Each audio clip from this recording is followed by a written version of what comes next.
ଏହା ହେଉଛି ପୁରୀର ବେଡ଼ି ହନୁମାନ ମନ୍ଦିର, ଯେଉଁଠାରେ ଭଗବାନ ହନୁମାନ ଆଜି ବି ସୁନା ଶିକୁଳିରେ ବନ୍ଧା ହୋଇ ରହିଛନ୍ତି। କିନ୍ତୁ ଯେଉଁ ହନୁମାନଙ୍କୁ ରାବଣ ପରି ଅହଙ୍କାରୀ ମଧ୍ୟ ବାନ୍ଧି ପାରିନଥିଲା, ତାଙ୍କୁ ଏହି ମନ୍ଦିରରେ କିଏ କାହିଁକି ଏବଂ କିପରି ବାନ୍ଧିଲା? ଏହି ମନ୍ଦିରର କାହାଣୀ ଆରମ୍ଭ ହୁଏ ସମୁଦ୍ରର ଭକ୍ତିରୁ, ଯାହା ସମଗ୍ର ପୁରୀ ସହର ପାଇଁ ଏକ ମହାସଙ୍କଟ ପାଲଟି ଯାଇଥିଲା। ସମୁଦ୍ର ଦେବ ନିଜ ଭକ୍ତିରେ ଏତେ ବ୍ୟାକୁଳ ଥିଲେ ଯେ ସେ ଭଗବାନ ଜଗନ୍ନାଥଙ୍କ ଚରଣ ସ୍ପର୍ଶ କରିବା ପାଇଁ ନିଜର ବିନାଶକାରୀ ଲହଡ଼ି ସହିତ ବାରମ୍ବାର ପୁରା ସହରକୁ ତହସ ନହସ କରିଦେଉଥିଲେ।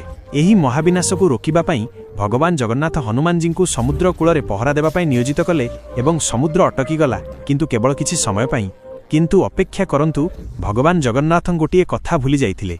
ଯେବେ ବି ପୁରୀ ସହରରେ କେଉଁଠି ବି ରାମ ଭଜନ କିମ୍ବା କୀର୍ତ୍ତନ ହେଉଥିଲା, ହନୁମାନ ନିଜ ପହରା ଛାଡ଼ି ସେଠାରେ ପହଞ୍ଚି ଯାଉଥିଲେ ଏବଂ ସେ ଯିବା ମାତ୍ରେ ସମୁଦ୍ରକୁ ପୁଣି ସୁଯୋଗ ମିଳିଯାଉଥିଲା ଓ ସହର ଉପରକୁ ପୁଣି ବିପଦ ମାଡ଼ି ଆସୁଥିଲା। ତେବେ ଭଗବାନ ଜଗନ୍ନାଥଙ୍କ ତାହା କଲେ, ଯାହା କେହି ଚିନ୍ତା ସୁଦ୍ଧା କରିନଥିଲେ।